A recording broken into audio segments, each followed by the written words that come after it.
Hello dear students, आज अपन uniform charge distribution के पास किसी पॉइंट पर इलेक्ट्रिक फील्ड इंटेंसिटी और इलेक्ट्रिक पोटेंशियल निकालने के एक्सप्रेशंस देखने जा रहे हैं। सबसे पहले हम स्टार्ट करेंगे linear charge density, uniformly charge rod या यूनिफॉर्मली चार्ज स्ट्रेट वायर। तो आज के लेक्चर में इसी के ऊपर काम होगा, electric field intensity and potential near a uniformly charged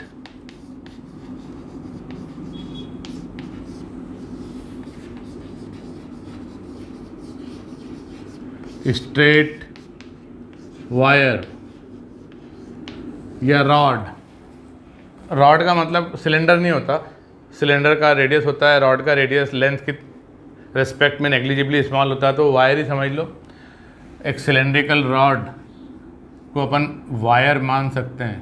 तो देखिए, मान लीजिए कि ये ऐसा लेंथ L का uniformly charge Q on length L, तो charge per unit length L lambda Q by L, ऐसा ये चार्ज डिस्ट्रीब्यूशन है। इसके पास इस एंड से L डिस्टेंस पर पॉइंट P पर निकालना है आपको E। तो क्या करेंगे, तो यहाँ से X डिस्टेंस पर, पॉइंट P से X डिस्टेंस पर dx लेंथ का एक एलिमेंट मानेंगे और उसमें जो चार्ज होगा उसको हम dq कहेंगे। और ऐसे dq बहुत सारे पॉइंट चार्ज से मिलकर ये चार्ज डिस्ट्रीब्यूशन बना है। जो हमने कूलम लॉ पढ़ा था वो पॉइंट चार्जेस के लिए एप्लीकेबल होता है। तो ये एक पॉइंट चार्ज हो गया। इस पॉइंट चार्ज के कारण यहाँ पर एक यूनिट पॉजिटिव टेस्ट चार्ज रखेंगे तो उस पर लगने वाला force per unit test charge electric field देगा। तो वो इलेक्ट्रिक फील्ड की डायरेक्शन किधर आएगी, अवे, राइटवर्ड। और इसी प्रकार से हर एक एलिमेंट को पॉइंट चार्ज के रूप में माने तो उससे यहाँ पर इलेक्ट्रिक फील्ड इंटेंसिटी की डायरेक्शन यही आना है।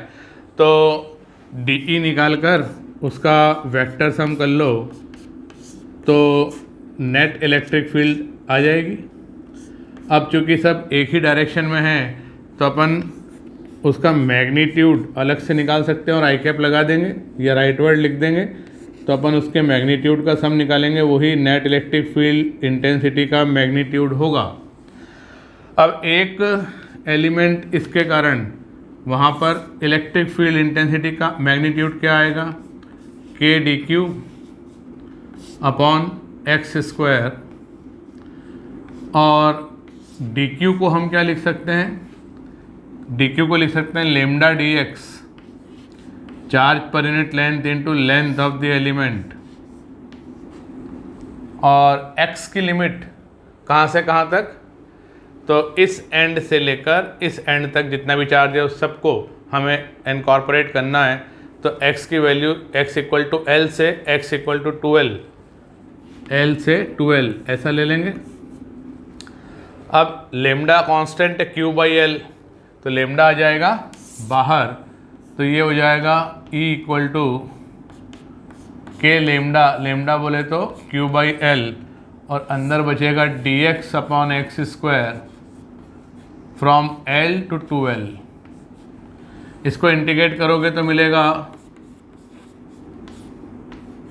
x रेस टू -2 का integral x raise to -1 upon -1, मतलब -1 upon x from L to 12।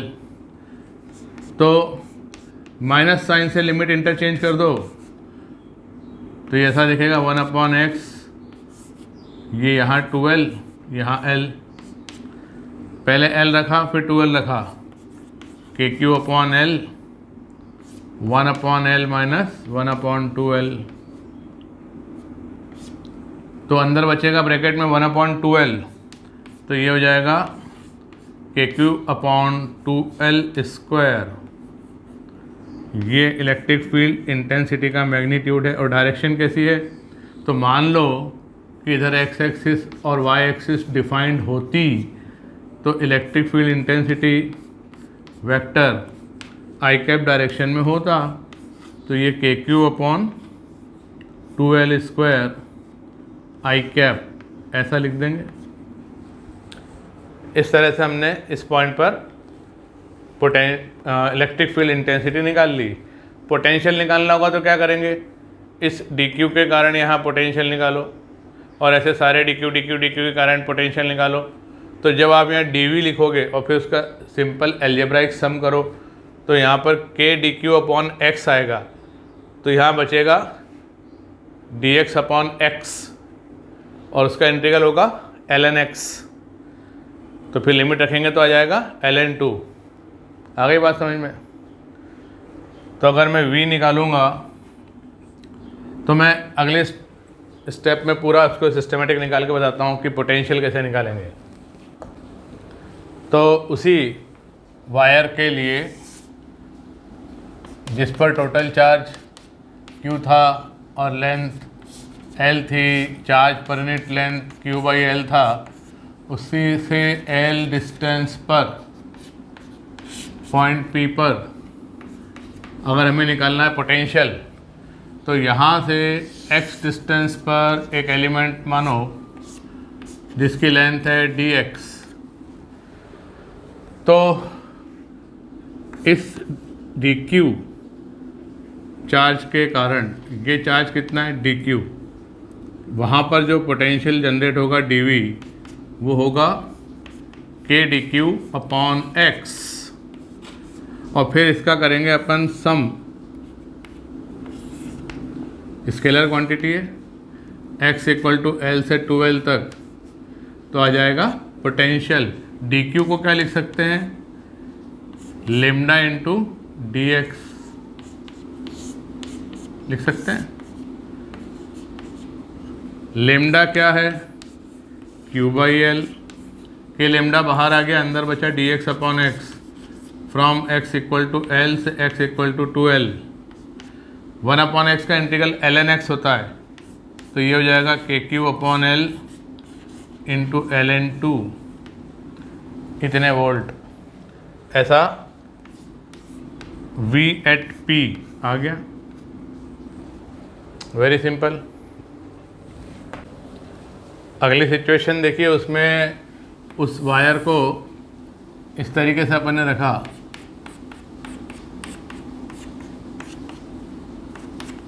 इसकी length L, uniformly charge, total charge given Q,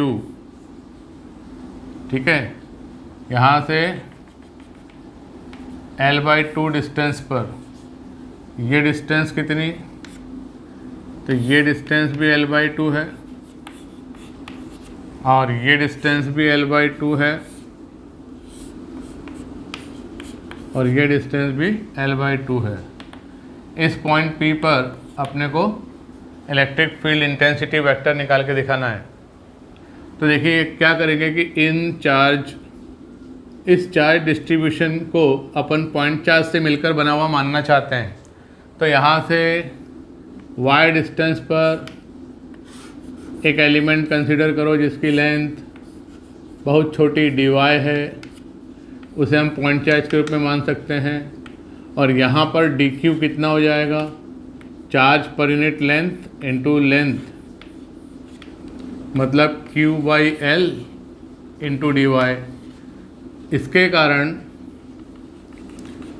यहाँ पर इस प्रकार का dE जनरेट होगा और ये एंगल मान लीजिए थीटा है। तो इसी प्रकार से नीचे भी उसका एक y डिस्टेंस नीचे dy लेंथ के लिए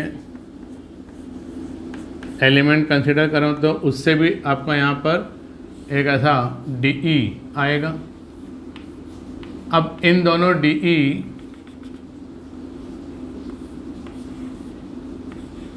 के cos थीटा वाले कंपोनेंट 2dE cos थीटा इस तरफ हो जाएगा और dE sin थीटा से dE sin थीटा कैंसिल हो जाएगा। तो हमारा जो नेट इलेक्ट्रिक फील्ड प्रोड्यूस हुआ इन दोनों एलिमेंट से मिलाकर वो हुआ 2DE cos थीटा। दोनों से मिलाकर ये ध्यान रखना, तो ई नेट कितना होगा। तो इस प्रकार के सारे एलिमेंट्स का जब अपन देखेंगे पेयर फॉर्म में, थीटा वेरीज फ्रॉम 0 टू जो भी एंगल, कितना एंगल आएगा ये L/2 L/2 है ना, तो ये 45 डिग्री आएगा। 0 से 45 डिग्री अपन इंटीग्रेट करेंगे तो नीचे वाला भी कवर हो जाएगा, क्योंकि अपन उसको साथ में लेकर चल रहे हैं। 2DE cos थीटा लिखा अपन ने तो ये क्या हो जाएगा, 2DE cos थीटा का इंटीग्रल कहाँ से कहाँ तक, थीटा इक्वल टू 0 से π/4। ये 2 आ जाने से नीचे वाला भी कवर हो गया। अब DE कितना होगा, तो इस DQ के कारण DE हो जाएगा KDQ अपॉन ये डिस्टेंस L/2 है, और इस DQ से इसकी डिस्टेंस कितनी है, इस DQ से पॉइंट P की डिस्टेंस कितनी है, इस DQ से पॉइंट P की डिस्टेंस हाइपोटेन्यूज है इस राइट एंगल ट्रायंगल में, मतलब L/2 sec थीटा। तो L/2 sec थीटा का स्क्वायर, ये है DE। इस DE की वैल्यू यहाँ रख देंगे तो ई नेट कितना आएगा, 2DE बोले तो DQ कितना है, DQ है lambda dx lambda dy Q/L into dy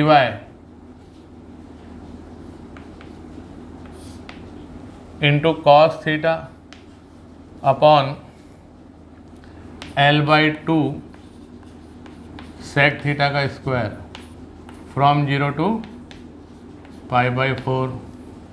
ये स्टेप समझ में आई।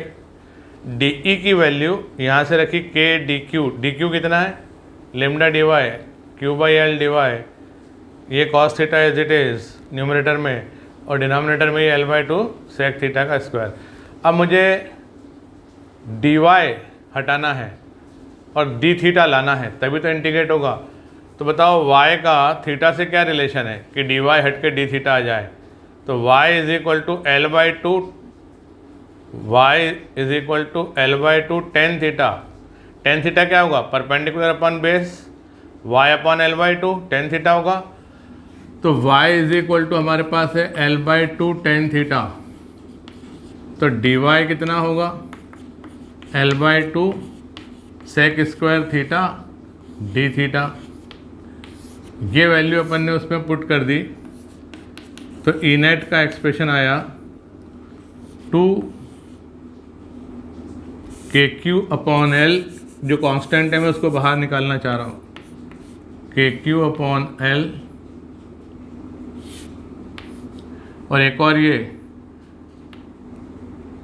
L/2 का स्क्वायर, अंदर बचेगा dy L/2 sec square theta d theta into cos theta और अपॉन में sec स्क्वायर थीटा। अब ये एक L/2 अब ये भी आ गया है, तो इस L/2 से कैंसिल हो जाएगा, ठीक है ना। तो एक L/2 बचेगा, तो ये हो जाएगा 4KQ upon L square integral of sec square theta से sec स्क्वायर थीटा कैंसिल हो गया, अंदर बचा cos थीटा d थीटा। कहाँ से कहाँ तक, 0 से π/4। cos थीटा का इंटीग्रल होता है sin theta, sin π/4 minus sin 0 मतलब 1/√2। तो ये बचेगा 2√2 KQ अपॉन L स्क्वायर। और डायरेक्शन बताना हो तो आई कैप लगा देना, क्योंकि ये डायरेक्शन आ रही है अपनी। तो अगर आप ऐसा x एक्सिस ऐसा y एक्सिस मानेंगे तो net electric field vector form में ऐसे बता दी जाएगी। तो इस प्रकार से जो ये यूनिफॉर्म चार्ज डिस्ट्रीब्यूशन है, इसमें एक एक छोटे छोटे एलिमेंट को पॉइंट चार्ज के रूप में कंसीडर करके उससे यहाँ पर इलेक्ट्रिक फील्ड निकाल के और उसका समेशन यानी इंटीग्रेशन करके नेट इलेक्ट्रिक फील्ड इस पॉइंट पर ऑब्टेन की जाती है। क्लियर? और जनरलाइज करके अपन एक सिचुएशन देखते हैं कि मान लीजिए ये lambda coulomb per metre charge density इसकी दी है और जो पॉइंट है वो एकदम बीच में नहीं है, ए डिस्टेंस पर यहाँ ये पॉइंट है, यहाँ पर निकालना है E to find E at P. तो साहब ये ऊपर वाला charge unit positive test charge को नीचे धक्का देगा तो इलेक्ट्रिक फील्ड ऐसे आनी है जिसके ये दो कंपोनेंट बन जाने, और नीचे वाला जो चार्ज है इसको ऐसे धक्का देगा यूनिट पॉजिटिव टेस्ट चार्ज को, तो इसके भी ये दो कंपोनेंट इस प्रकार के आने हैं। अब कितना लंबा वायर है, ऊपर बड़ा है कि नीचे बड़ा है, ये तो सिचुएशन आपको देंगे वो कि साहब ये जो एंड है ना ये एंगल θ1 सबटेंड करता है, इस परपेंडिकुलर से नाप रहे हैं, और ये नीचे वाला जो है ये एंगल θ2 सबटेंड करता है। तो यहाँ इस पॉइंट P पर अपने को निकालना है वेक्टर E। तो यहाँ से वायर डिस्टेंस पर एक एलिमेंट लेकर छोटा सा dq और उस dq के कारण dE और फिर उसको करेंगे इंटीग्रेट। तो इस dq के कारण यहाँ dE ऐसा आएगा, ये एंगल जो है ये मान लो थीटा है, तो इसके सामने का ये एंगल थीटा है। तो इस dE का एक कंपोनेंट आएगा dE cos थीटा इधर और dE sin थीटा नीचे। इसी प्रकार से ऊपर वाले ये जो एलिमेंट है इसके कारण भी एक कंपोनेंट इधर आएगा। तो ये वाले कंपोनेंट जो परपेंडिकुलर टू वायर है, परपेंडिकुलर टू वायर, वो तो एडअप हो जाएंगे, परपेंडिकुलर टू वायर वाले कंपोनेंट एडअप हो जाएंगे, और ये वाले जो कंपोनेंट हैं जिसको मैं अलोंग द वायर कह रहा हूँ ये सब्ट्रैक्ट होंगे। तो एक कंपोनेंट तो अपने पास इधर आ रहा है EP मतलब परपेंडिकुलर टू वायर, और एक कंपोनेंट इधर आएगा, इसको मैं कह रहा हूँ EA मतलब अलोंग द वायर। अभी नीचे भी आ सकता है ऊपर भी आ सकता है, डिपेंड करता है कि θ1 बड़ा या θ2 बड़ा। तो अभी θ1 बड़ा है, ऊपर वाला चार्ज ज़्यादा है तो नीचे की तरफ ही आना है, बस अब उसकी मैग्नीट्यूड निकालना पड़ेगा। तो मैग्नीट्यूड फार्मूले से आ जाएगा, लेकिन डायरेक्शन आपको आँख से देखना pड़ेगा, उसमें वो फार्मूले से नहीं आएगा, ये ध्यान रखना। तो आप उसका फील ले लो कि कैसे करना है। तो DE कितना होगा, तो DE होगा इसके कारण K dq कितना लैम्डा dy अपॉन डिस्टेंस कितनी, तो इस ट्रायंगल में देखो ये डिस्टेंस कितनी होगी, तो ये A है, तो A sec थीटा हो जाएगा, A sec थीटा का स्क्वायर। अब y हटाना है dy, क्यों, क्योंकि थीटा आ गया ना, तो d थीटा चाहिए अपने को। तो हमने y upon a is equal to tan theta ऐसा देखा, फिर इसको डिफ्रेंशिएट करा तो dy is equal to a sec square theta d theta ऐसा आया। मैंने dy की वैल्यू इसमें पुट करी तो sec स्क्वायर थीटा से sec स्क्वायर थीटा कैंसिल हो जाएगा, एक a भी कैंसिल हो जाएगा, तो डी इज इक्वल टू क्या बचेगा, चलो मैं रख देता हूँ वैल्यू यहाँ पर, a sec square theta d theta divided by a square sec square theta. तो बताओ DE कितना आया, DE आया k lambda upon a d theta. अब इस DE के cos थीटा वाले कंपोनेंट चाहे ऊपर वाले सेक्शन से देख रहे हो चाहे नीचे वाले सेक्शन से देख रहे हो, हमें ऐड करके परपेंडिकुलर वाला कंपोनेंट का मैग्नीट्यूड लाना है। तो ये हो जाएगा DE cos थीटा 0 से θ1 प्लस DE cos थीटा 0 से θ2, इन दोनों को ऐड करना है और उसका मॉड ले लेना है, तो मैग्नीट्यूड आ जाएगी। वेक्टर का ये कंपोनेंट है तो कंपोनेंट का हमें सिर्फ मैग्नीट्यूड चाहिए, डायरेक्शन अलग से देख रखी है हमने। और ई ए कितना होगा, तो ये नीचे वाला डी ई साइन थीटा 0 से थीटा 1 तक इंटीग्रेट करेंगे, डी ई साइन थीटा 0 से थीटा 1 तक इंटीग्रेट करेंगे और उसमें से सब्ट्रैक्ट करेंगे d E sine theta integral from 0 to theta by 2, और फिर उसका भी ले लेंगे मॉड, क्योंकि हमें तो सिर्फ मैग्नीट्यूड चाहिए। डी ई की वैल्यू क्या है, के लेमडा अपॉन ए। जब आप इसमें के लेमडा अपॉन ए रखोगे तो वो तो कांस्टेंट है, बाहर आ जाएगा, डी थीटा अंदर बचेगा, तो cos theta d theta, cos theta का इंटीग्रल क्या होता है, साइन थीटा। बहुत सिंपल है, इसको जब रखेंगे तो ई पी कितना आएगा, के लेमडा अपॉन ए साइन थीटा 1 और यहाँ से साइन थीटा 2, इसका मॉड ले लेना। तो ये लेमडा हो सकता है पॉजिटिव हो नेगेटिव हो, तो ये ई पी आ जाएगा। और ये निकालने के लिए यहाँ पर के लेमडा अपॉन ए बाहर आएगा, अंदर बचेगा sine theta d theta, sine theta का इंटीग्रल होता है माइनस कॉस थीटा। तो जब आप वैल्यू रखोगे तो यहाँ से आएगा माइनस कॉस थीटा 1 और यहाँ से आएगा माइनस कॉस थीटा 2, उनका डिफरेंस, और कॉस जीरो तो कैंसिल हो जाएंगे, तो बचेगा K lambda upon a cos theta 1 minus cos theta 2, लेना तो मॉड ही है,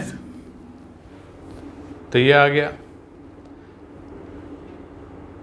इसको याद कर लेना, ये दोनों फार्मूले जो है ना, formula number 1 and formula number 2, ये वेरी इंपॉर्टेंट है, इस पर बहुत क्वेश्चन बनते हैं। याद करने के लिए ये वायर दिया होगा स्ट्रेट, तो इसके पास कोई पॉइंट दिया होगा, तो वायर से परपेंडिकुलर वाला कंपोनेंट जब निकालोगे ना,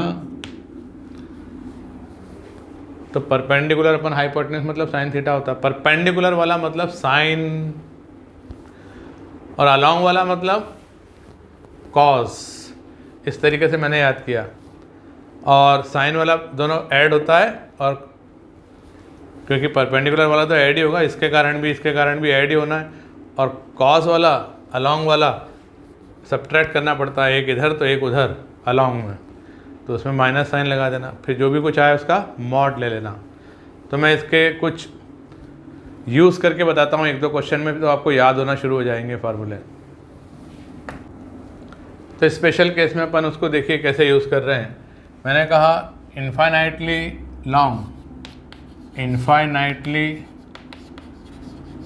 लॉन्ग वायर है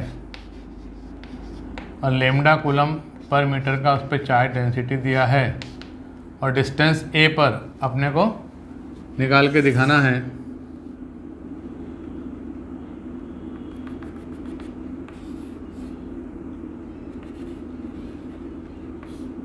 इलेक्ट्रिक फील्ड इंटेंसिटी का expression,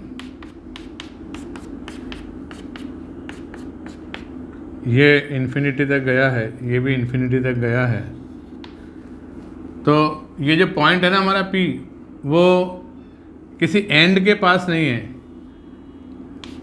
eight point P not near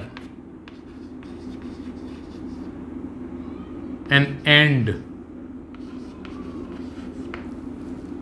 and at distance equal to A, ऐसा अपन ने लिया। तो देखिए इसका सिर्फ ये वाला ही इलेक्ट्रिक फील्ड इंटेंसिटी का कंपोनेंट आना है, इसका ऐसा होगा इफेक्ट, इसका ऐसा होगा इफेक्ट, तो ये कॉज वाले तो ऐड अप हो जाएंगे और ये वाले कंपोनेंट कैंसल आउट हो जाएंगे, सिमेट्री से कह सकते हैं अपन।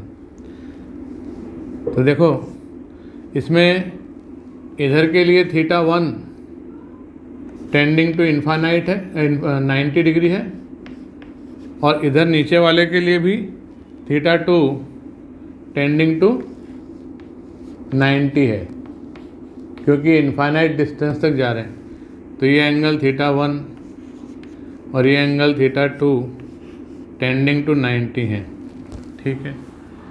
तो परपेंडिकुलर वाला कंपोनेंट का फार्मूला बोलो, के लेमडा अपॉन ए परपेंडिकुलर साइन 90 प्लस साइन 90,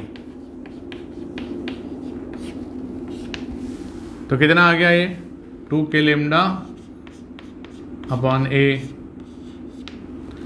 और ये वाले दोनों निकालोगे तो 0 आएगा, K lambda upon a cos 90 cos theta 1 minus cos theta 2, तो 0 माइनस 0 क्या होता है, 0 ही होता है। तो ये हमारा आंसर हो गया फाइनल, ये हमारा फाइनल आंसर हो गया। तो सिमेट्री काम करी, हमने सिमेट्री लगाई, अपनी बुद्धि लगाई कि भाई सिमेट्री से ई ऐसा आना चाहिए, डायरेक्शन तुमको देखना आना चाहिए।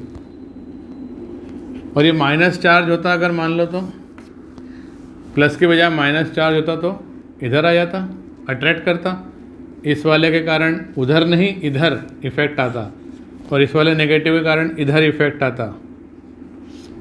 तो इसके दो कंपोनेंट ऐसे बनते, इसके दो कंपोनेंट ऐसे बनते, तो ये वाले दोनों जिंदा रह जाते और ये दोनों कैंसिल हो जाते, तो नेट 2 के लेमडा अपॉन ए इधर हो जाता।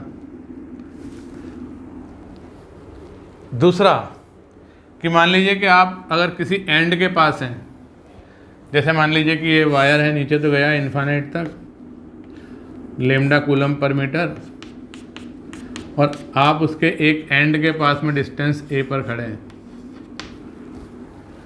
तो क्या होगा, तो दो कंपोनेंट आएंगे। देखो इलेक्ट्रिक फील्ड तो ऐसी आएगी यूँ, तो उसके दो कंपोनेंट आएंगे, एक EP और एक ये। EP कितना होगा, परपेंडिकुलर मतलब साइन थीटा, और थीटा 1 इसके लिए कितना होगा ऊपर 0 प्लस नीचे वाला कितना होगा 90, थीटा 2 90। तो ये EP कितना आया, के लेमडा अपॉन ए, और अलोंग वाला कितना आएगा, अलोंग वाले में कॉज यूज़ करना है, तो ये जाएगा कॉज 0 माइनस कॉज 90। तो कॉज 90 0 होता है, कॉज 0 1 होता है, तो ये भी के लेमडा अपॉन ए आया। बड़ी अच्छी बात है। नेट इलेक्ट्रिक फील्ड यहाँ √2 के लेमडा अपॉन ए 45 डिग्री एंगल पर ऐसी आ जाएगी। हम तो दो कंपोनेंट याद करने में ज़्यादा फ़ायदा महसूस कर रहे हैं। ये सेमी इन्फाइनाइट वायर है, semi infinite wire, semi infinite, infinite upon 2। Physics में सेमी इन्फाइनाइट वायर बोलते हैं कि भैया हम इसके एक एंड पर हैं, तो ऊपर तो जा ही नहीं रहा है इन्फाइनाइट तक, नीचे जा रहा है इन्फाइनाइट तक, ऊपर भी जाता है इन्फाइनाइट तक, नीचे भी जाता है इन्फाइनाइट तक, तब हम बोलते हैं इसको इन्फाइनाइट। अभी तो ये सेमी इन्फाइनाइट लग रहा है, तो इसको बोलते हैं सेमी इन्फाइनाइट वायर। ऐसे एक सेमी इन्फाइनाइट वायर और बताता हूँ मैं आपको, जो ऊपर तो जा रहा है इन्फिनिटी तक, लेकिन हम उसके नीचे वाले इस एंड के पास खड़े हैं, वही डिस्टेंस ए पर। तो इसके लिए ई का क्या होगा, तो एक ऐसा कंपोनेंट आएगा, एक ऐसा कंपोनेंट आएगा, आएगा ना। ये कहलाएगा परपेंडिकुलर वाला के लेमडा अपॉन ए, और ये कहलाएगा अलोंग वाला, ये भी के लेमडा अपॉन ए। अब सोचो कि ये दो सेमी इन्फाइनाइट वायर्स हैं, इन दोनों को जोड़ दें तो ये इन्फाइनाइट वायर बन जाएगा। इन दोनों को जोड़ दें, यहाँ से आधा नीचे ये आधा ऊपर, तो क्या होगा इन दोनों को जोड़ने से, इलेक्ट्रिक फील्ड ऊपर वाले के कारण ऐसी है, नीचे वाले के कारण ऐसी है, तो ये परपेंडिकुलर वाले कंपोनेंट तो ऐड हो जाएंगे और अलोंग वाले कंपोनेंट कैंसिल हो जाएंगे, तो ये नेट इलेक्ट्रिक फील्ड कैसी आएगी, 2 के लेमडा अपॉन ए, दोनों के परपेंडिकुलर वाले कंपोनेंट ऐड हो गए। तो इन दोनों वायर्स को हम क्या बोलते हैं, सेमी इन्फाइनाइट वायर्स। या हम ऐसा भी कह सकते हैं कि इन्फाइनाइटली लॉन्ग वायर है and we are near one end of the wire. ठीक है, तो ये इसका यूज़ हुआ और ये फार्मूले आपको याद रखना है। सेमी इन्फाइनाइट के लिए क्या होता है याद रखना, ये सेमी इन्फाइनाइट दिया है, इस एंड के पास में आप हैं,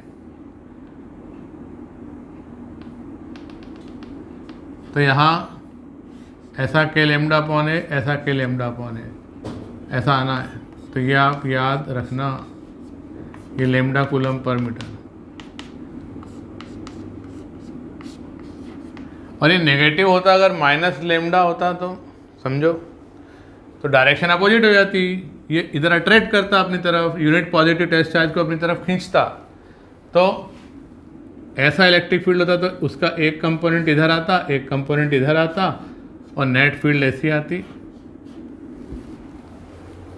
तो लेमडा की जगह माइनस लेमडा रखोगे तो डायरेक्शन अपोजिट हो जाएगी। ठीक, नेक्स्ट सिचुएशन देखिए, ये इन्फाइनाइटली लॉन्ग वायर है, lambda coulomb per metre, uniform linear charge density दी है। हम ना तो इसके एंड के पास हैं ना कहीं बीच में हैं, हम इसके एंड से भी कुछ दूर चले गए, यहाँ आ गए, ये डिस्टेंस भी ए और ये डिस्टेंस भी ए, ये है पॉइंट हमारा पी। तो बताओ पी पर इलेक्ट्रिक फील्ड इंटेंसिटी का एक्सप्रेशन क्या आएगा। तो देखिए पी से परपेंडिकुलर खींचना, perpendicular to the wire, P से परपेंडिकुलर टू द वायर खींचा जाता है। ठीक है,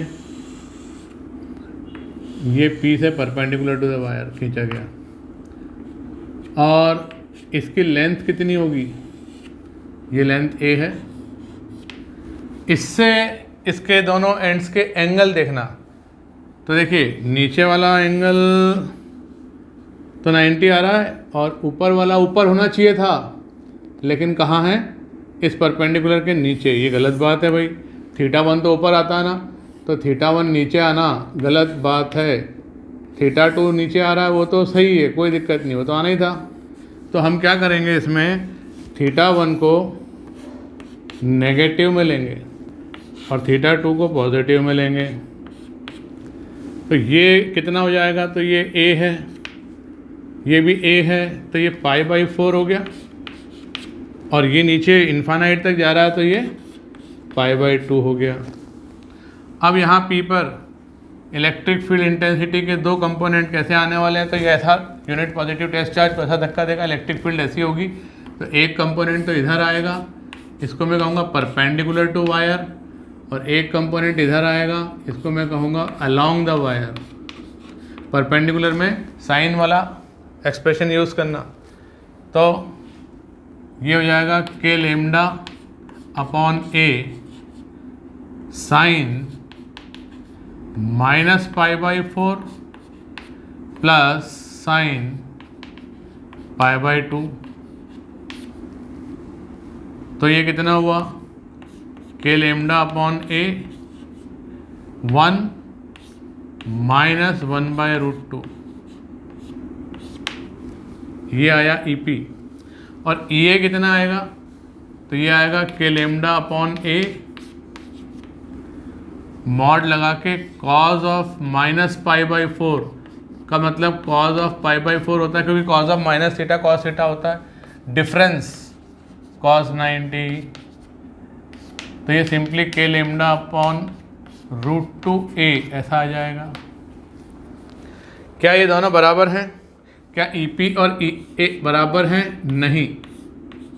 तो क्या यह 45 डिग्री एंगल पर आएगा, नहीं। तो ये दो कंपोनेंट आपने फाइनली निकाल दिए, और इसका रिजल्टेंट वहाँ पर इलेक्ट्रिक फील्ड इंटेंसिटी का एक्सप्रेशन देगा। तो किस प्रकार अपन ने θ1 को नेगेटिव में लिया, इस चीज़ को ध्यान देना, ये चीज़ इम्पॉर्टेंट है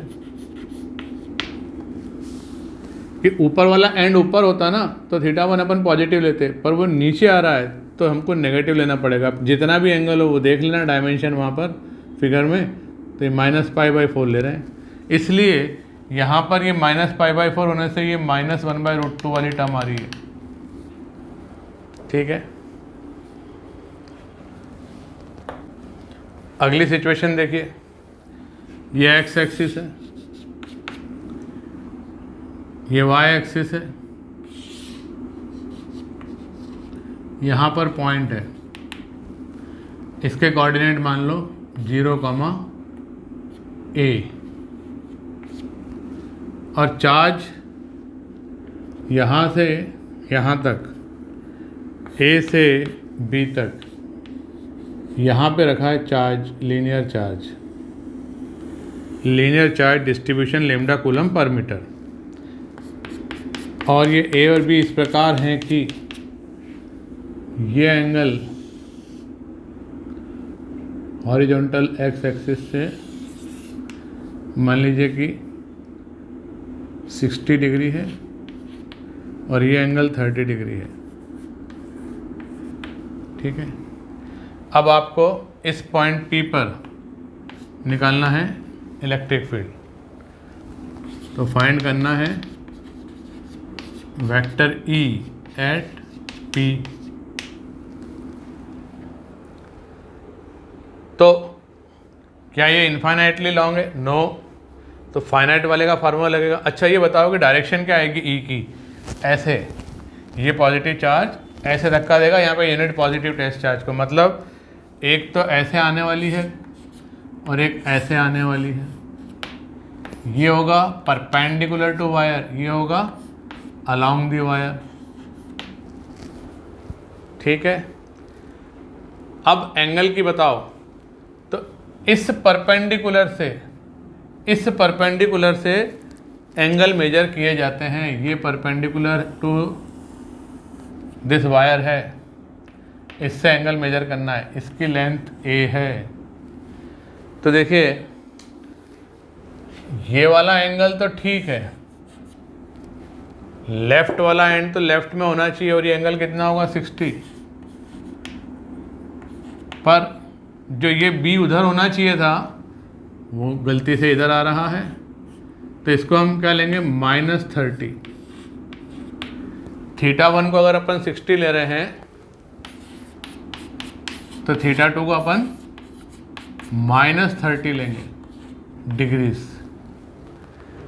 बस वैल्यू पुट कर दो, तो EA कितना हो जाएगा, अलोंग वाला मतलब कोसाइन वाला, तो ये हो जाएगा cos of 60 minus cos of -30, तो ये हो जाएगा k lambda upon a। cos 60 बोले तो 1/√2, अबे cos 60 बोले तो 1/2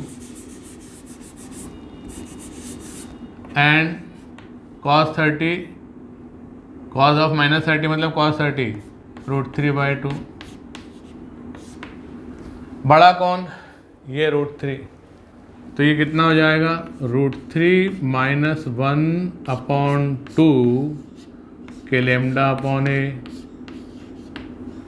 अच्छा E परपेंडिकुलर साइन वाला आएगा इसमें, तो इसको कैसे लिखूं, k lambda upon a sine of 60 plus sine of -30 degree, तो ये हो जाएगा के लैम्डा अपॉन a, ये हो जाएगा √3/2 माइनस 1/2। साइन ऑफ -30 मतलब माइनस साइन 30 होता है।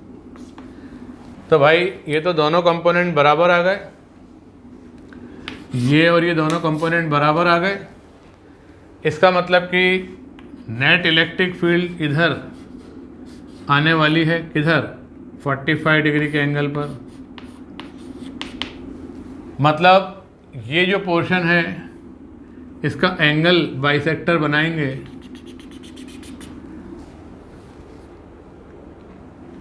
यहाँ से 45 डिग्री,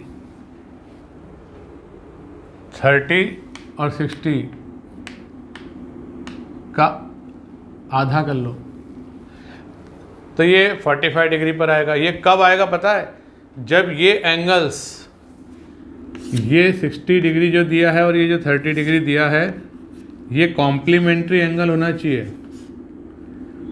कॉम्प्लीमेंट्री एंगल होना चाहिए, मतलब उनका सम कितना होना चाहिए? 90। तो एक 30 है, एक 60 है, एक 37 है, एक 53 है, तो 45 डिग्री पर ही आएगी। इन दोनों के एंगल बाइसेक्टर के अलावा। लेकिन एक 60 है और एक 37 है, तो फिर 45 पे नहीं आएगी, फिर वो कंसेप्ट नहीं चलेगा। ठीक है, चलिए next situation infinitely long wire की ही है। लेमडा कूलम पर मीटर का यूनिफॉर्म चार्ज डिस्ट्रीब्यूशन है और नॉट नियर एनी एंड, इसको मैंने एक्स एक्सिस कहा। यहाँ से 2 पॉइंट कंसीडर करे हमने।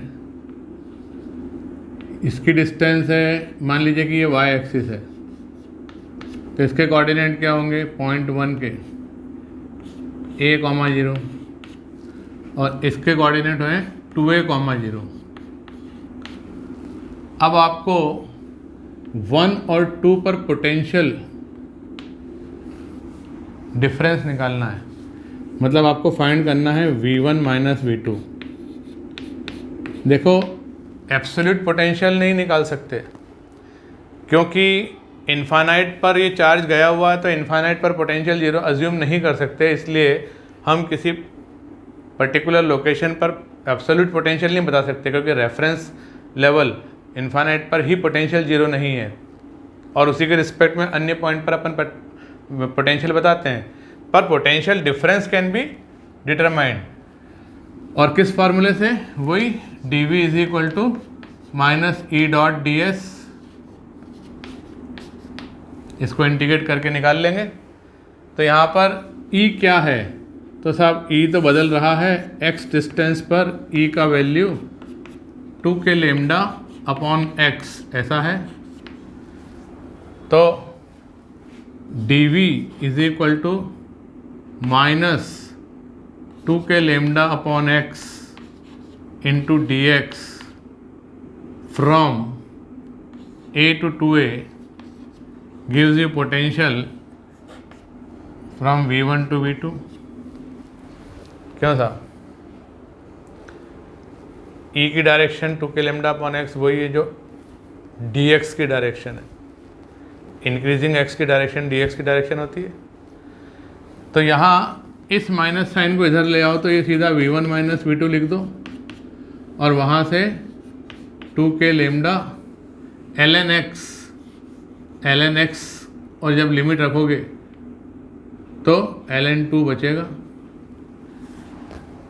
ln2a माइनस ln a, मतलब log m minus log n करेंगे तो log m अपॉन n आएगा। तो ये ऐसा आ जाएगा। है सिंपल, 2 लाइन में हो गया। ठीक है,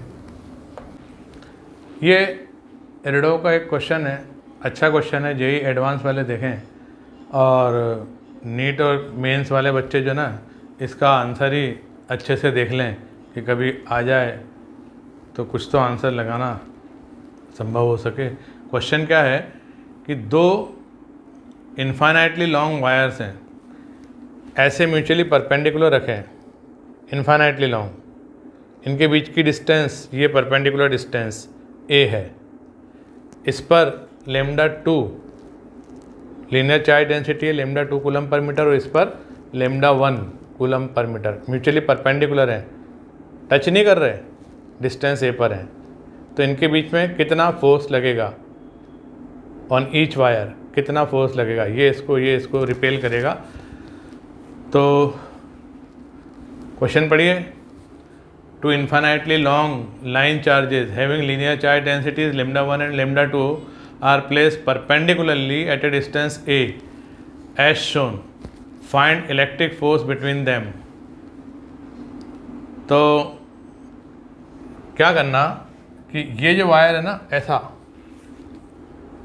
ये मेरा हाथ है जैसा, और ये ऊपर है, तो इसके कारण यहाँ पर इलेक्ट्रिक फील्ड इंटेंसिटी देखना और देखना उस पर कितना फोर्स लग रहा है। ऐसे ही एक एलिमेंट इधर लेके इस पर देखना, मतलब कि यहाँ से x डिस्टेंस पर एक dx लेंथ का एलिमेंट कंसीडर करना, ये एंगल थीटा, यहाँ पर चार्ज dq, dq कितना लेमडा 2 इंटू dx, और इसके कारण यहाँ पर E कितना होगा, इसके कारण E होगा 2k लेमडा, क्योंकि बीच में ही है ना, एंड के पास थोड़ी है अपन, नीचे वाले वायर का एंड तो वो उधर इन्फिनिटी तक गया है, ये तो कहीं बीच में ही है। ये डिस्टेंस अपने को लेना पड़ेगा, perpendicular distance from this lambda 1 wire, perpendicular distance, ये परपेंडिकुलर डिस्टेंस होगी। ऐसा सर्कल इमेजिन करो, तो इस वायर के कारण यहाँ ये डिस्टेंस ए सेक थीटा हो जाएगी, तो इस वायर के कारण यहाँ पर 2k lambda A, 2k lambda upon ए बोले तो कितना, ए सेक थीटा, यहाँ पर E ऐसा होगा, उसके कारण फोर्स लगेगा dF इस एलिमेंट dq चार्ज वाले पर, कितना dq इंटू E,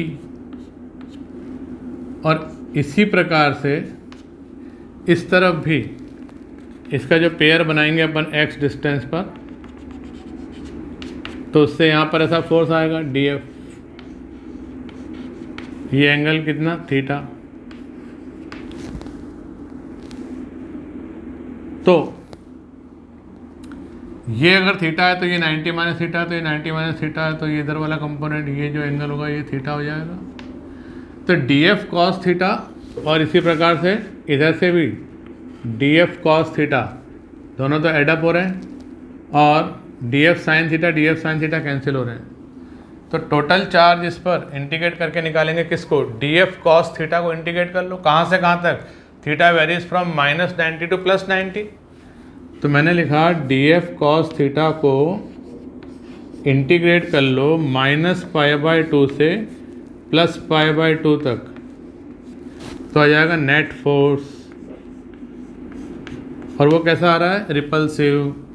नीचे वाला लाइन चार्ज ऐसा है, ऊपर वाला लाइन चार्ज ऐसा है, ऊपर वाले पे फोर्स किधर आ रहा है, ऊपर, तो नीचे वाले पे आएगा नीचे, रिपल्सिव फोर्स हो जाएगा ये। तो वैल्यू रखकर बताओ, तो dF cos theta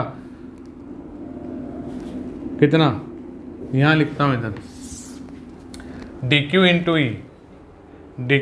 E dF into cos theta, dQ into E क्या होगा, 2k lambda 1 upon a sec theta